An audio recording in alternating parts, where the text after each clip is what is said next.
Welcome to the Comicstorian channel, where we take some of your favorite comic books, video games, movies, and break them down into a synopsis, turning them into an audio drama. This allows you to keep up with your favorite pop culture universe while getting on with your busy life.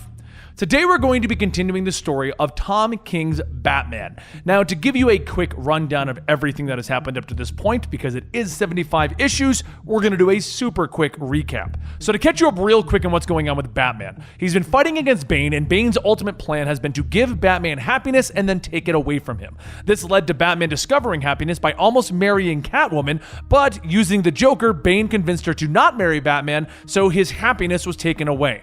Bane then had Dick Grayson shot in the head, though he has recovered, and did a couple other things to take away Batman's happiness. We also discovered that Thomas Wayne from the Flashpoint universe has come to this universe to take away the title of Batman, telling basically Bruce Wayne that there can only be one Batman, and it should be Thomas Wayne, and that Bruce should be his son, living happily away from being Batman.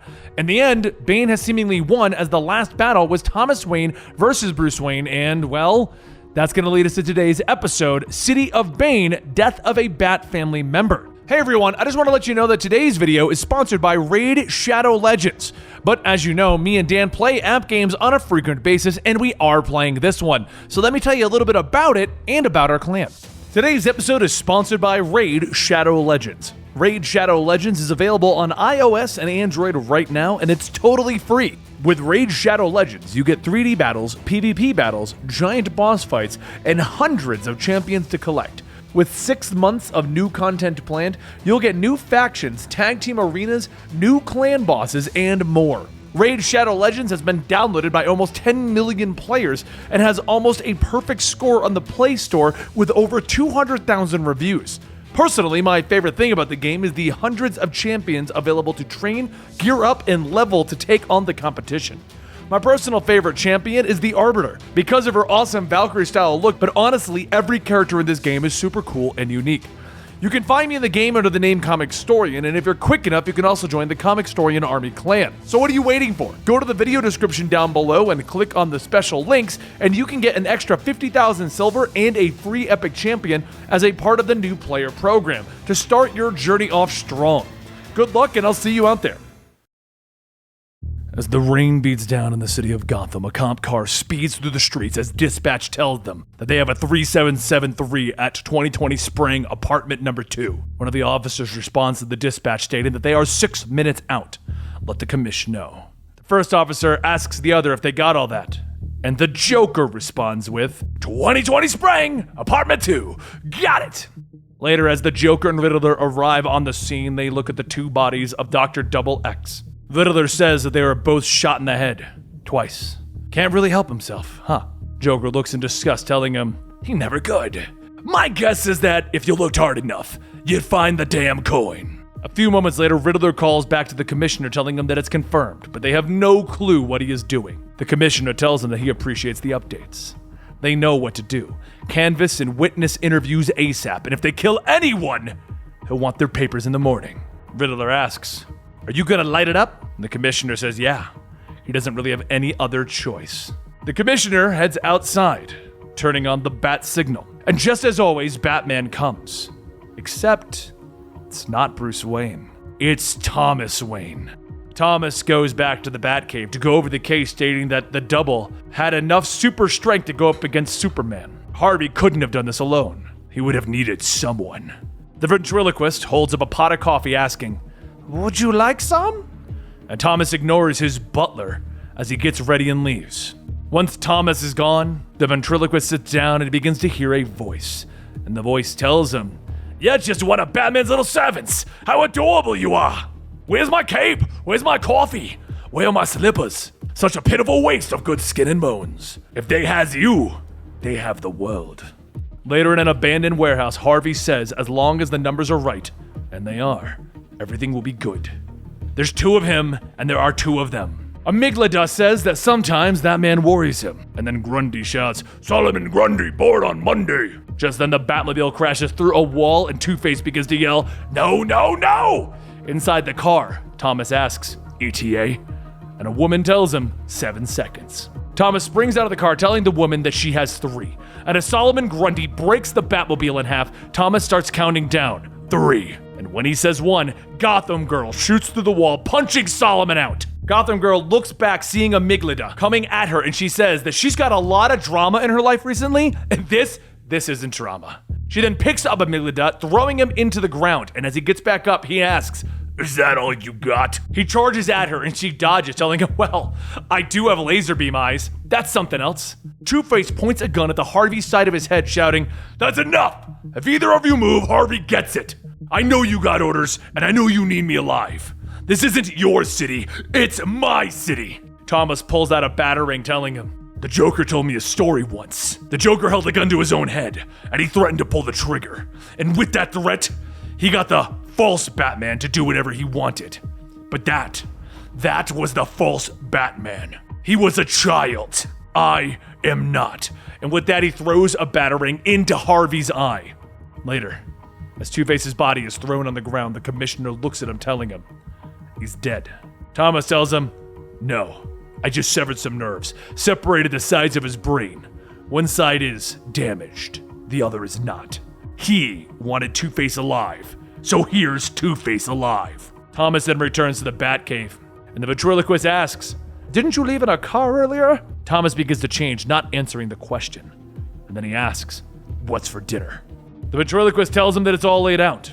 He cooked it himself, and their guest is there too. Back at the jail, Psycho Pirate walks into the interrogation room, stating, "Hello, Two-Face, I am here to cure you." And back at the Wayne mansion, Thomas Wayne sits for dinner, telling Alfred, "I apologize for being so late. Things have been busy." Alfred tells him, "I could imagine. In my experience, it normally is. Shall we?" Alfred then tells him that he knows that he will return, right? And Thomas tells him, "No, he won't. Not this time. And Gotham Girl's currently watching the city to make sure that none of your fancy friends come. Sorry to disappoint." Alfred stares. "No, Thomas. I'm sorry for what he's going to do to you when he returns." And so, it is another night in Gotham City, where the criminals patrol the streets protecting and serving the community. Well, not so much protecting. But all while this goes on, a small little drone comes to visit Bane, and Bane tells him, "I don't care about your multiverse. I have this city, something that no man has ever claimed." And Lex says, "I understand. This is your city after all.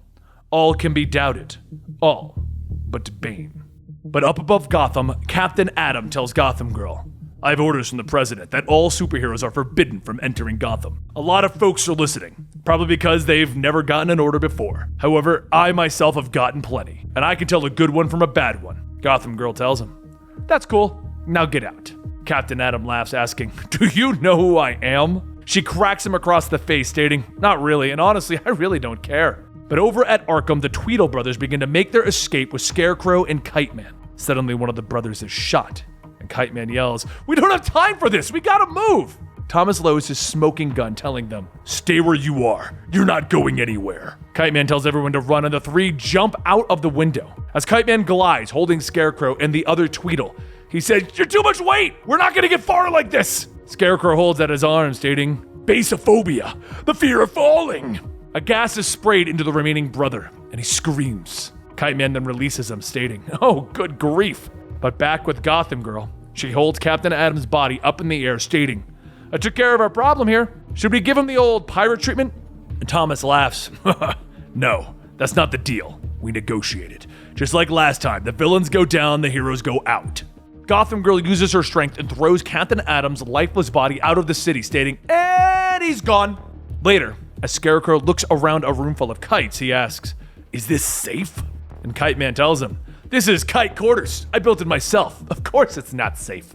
When Batman comes, and he is coming, we're gonna turn out just like all the other villains. He's gonna torture us, enslave us, and use us for whatever he wants. Scarecrow then asks, "Are you scared?" And Kite Man shouts, "It's Batman! I'm Kite Man! Hell yeah, I'm scared!" Elsewhere, a defeated and broken Captain Atom tells Damian that he fought for his country against everyone. He fought with the League, against everybody. That girl, he's never fought anything like her before. After that, he's arrested for going into Gotham. Lex Tech dampeners have his powers in check. However, Gotham is peaceful, and that's all they care about. Not who's running it or how. Not the bad being done there. just as long as they get to brag that the villains are gone. They should get out while they can. Doing good's criminal now. No one cares anymore. No one gives a damn. And back with Kite Man, he looks out the window telling Scarecrow, maybe there's hope out there. Maybe we can get through this. Maybe we can help him. Yeah, maybe. And that's when the glass shatters as a batarang is thrown into his chest. Thomas bursts through, kicking him with Scarecrow shouting, "Oh my!" Thomas stands up and looks right at him. "Easy or hard?"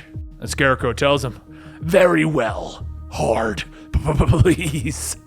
But later, on the outskirts of Gotham, Damian asks Tim if he's heard yet. He says, yeah, Gotham Girl downed the League in minutes. But the issue for her is that the more she uses her powers, the more that she loses. It will kill her eventually. Damian tells him, I don't care about her. I would deal with Superman if I needed. Tim says, right, fine. I don't care, but what about Alfred? Damian goes on telling him, that's not my problem. And Tim asks, is it though? If you go into the city, you violate the law. If you get caught, you know what he said. Any member of the Bat family found in Gotham means Alfred's dead. Damian then asks, since when do we care about what a villain says? Lightning strikes, and Tim shouts, since he came, since he hurt us, since he took over our city and broke our father. Damian grits his teeth, kicking a stack of bricks, and he falls silent. And after a few minutes, he says, I don't know what to do. We have to do something though, don't we? Later, Damian sets foot into Gotham, with Gotham Girl greeting him, stating, oh, hey, you know sneaking in here is useless, right? You're gonna get caught. She fires off her laser vision, forcing Damian to jump, and then she asks, you know I can hear everything, right? Super hearing? Did you hear? You probably should just stop. Damian lands, telling her, yeah, I heard. I just needed to get a little closer. The wand of Clarion can only be used once. Didn't want to miss. He holds up the wand and he simply says, set that in Dibnum. And just then, the magical chains shoot out from the ground, wrapping themselves around Gotham Girl. Damian tells her, I know how to deal with super people. Draw a circle on the ground, then a pointy star, chat with some demon, blah, blah, blah, blah. Presto, you're done. Later, Detective Zsasz and Scarecrow stop a man walking his dog, telling him that the maximum allowed leash is 3 feet. Are you aware that you're using one longer than that? The man looks back and Zsasz goes on, telling him, you may not have heard of us. We used to torture people for fun, but now we do it mostly to enforce the city ordinances. Zsasz then punches the man down, stating that they will take care of the dog for him. Scarecrow might be a fair shot. She should die quickly.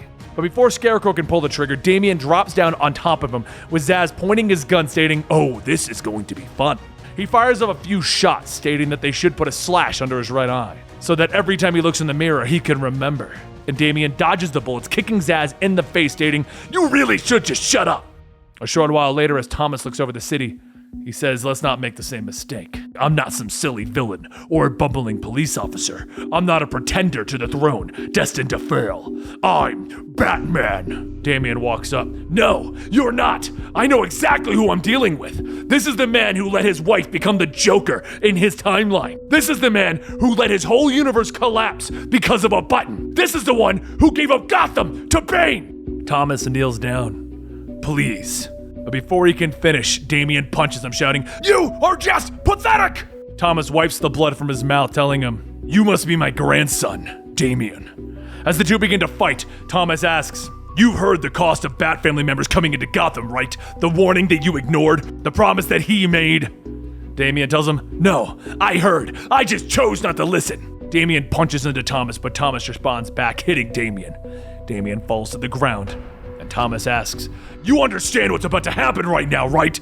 Because you defied the warning. As Damian gets back up, Thomas sighs and begins to stomp on Damian, telling him, you're stubborn, naive, you are your father's son. Soon after, Damian begins to wake up, feeling his arms tied behind him.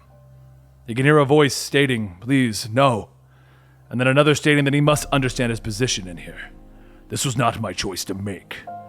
The first voice then asks, please, please, please, please, just not here. And the second says, I would have liked to have just sent you on with a solid beating. However, Damian opens his eyes to see who the voices belong to, and he screams, no! And the first voice then asks, please, not in front of the boy. And the voice tells Damian, this is not your city. This is not Batman's city. This is the city of Bane. And that's when we hear a loud crack as Damian watches Bane snap Alfred's neck. Damian begins to cry, tears pouring down his face, asking, How? And Thomas kneels down telling him, "You would assume now that with Alfred gone, the rest of the family will come. But you're forgetting that we now have a new hostage. We have you. And perhaps it's good. Perhaps now they'll listen. Perhaps now they won't be as childish as you were." And there you have it. Alfred is dead, and it's all because of Damian Wayne. Now, I was going to wait for the entire City of Bane arc to end, but I felt like we had to get this one out ASAP. You need to know that this happened because it's not even hitting headlines that well, which makes me question what's really going to go on with this. Do you think they're going to bring back Alfred, or do you think they're going to leave him dead for a little while? That I want to know in the comments down below. Now, the storyline's already moved on to the next couple of issues, and it's an interlude, so we don't know what's going to happen next, and once we get that answer, I'll be putting it out on the channel to keep you guys up to date on what is happening in current DC comic books. So consider hitting that little bell beneath me, turning on notifications so you know when we put out videos, and don't forget to check out today's sponsor, Raid Shadow Legends, because, well, we enjoy the game and you might as well join our clan. I'll see you guys next time.